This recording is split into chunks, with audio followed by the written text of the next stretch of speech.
बदकिस्मती इस वक्त हमारी लैंड भी तकसीम है, हमारे सुप्रीम कोर्ट भी तकसीम है और हमारी पॉलिटिकल पार्टीज भी तकसीम है, जो इस मुल्क के लिए बहुत नुकसानदेह मैं समझ रहा हूँ। देखिए, ऐसा नहीं है कि अगर केस चल रहा है तो आपकी ये दो जजेस को क्या जरूरत थी, और या अगर चीफ जस्टिस खुद होता था, फिर उसके बाद भी जब हुकूमत ने कहा था, सब लोगों ने बनिस्बत के पाकिस्तान बार ने, सुप्रीम कोर्ट ने कि यह फुल कोर्ट बना रहे थे, फुल कोर्ट क्यों नहीं बना रहे थे? आप मुझे बता दें कि खास अपनी मर्जी की जजेस को लाके बिठा के फैसले करवाएंगे तो कोई नहीं माने।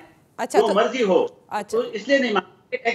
एक मैं सुनिए, असल ये कि वो जी फैसला है तो फैसले को मानना पड़ेगा, ये से नहीं होता है कि फैसले को मानना है। फैसला कोई गलत करता है तो गलत फैसला गलत ही होता है, कोई सही नहीं होता है। और उसकी वजह से तो सुप्रीम कोर्ट के ऊपर आज तनकीद हो रहा है, सुप्रीम कोर्ट के ऊपर बात हो रही है, और वजह यही है जो अब इस वक्त देखिए, ये सब काम जो है ये पॉलिटिकल पार्टीज का है, जो मिल बैठकर कोई रास्ता निकाले, मिल बैठकर कोई रास्ता ढूंढे।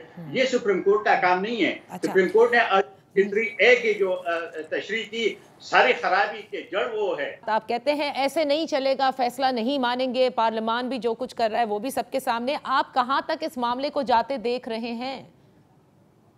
देखिए नादिया, बिल्कुल आप सही कह रही है, ये मुल्क के लिए भी अच्छा नहीं है, फेडरेशन के लिए भी अच्छा नहीं है और आइन के लिए भी। आप मुझे बता दें कि सुप्रीम कोर्ट फिर सिर्फ एक पंजाब को ले लिया था और खैबर पख्तूनख्वा को छोड़ दिया कि वो हाई कोर्ट में जाके करे बात।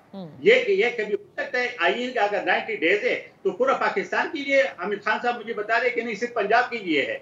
अगर आप पंजाब को सिर्फ तख्त लाहौर के लिए लड़ाई लड़ रहे हैं तो ये मुल्क जब पहले नुकसान हुआ था इस मुल्क को, अल्लाह न करे कि ऐसा नुकसान दोबारा इस मुल्क को हो जाए।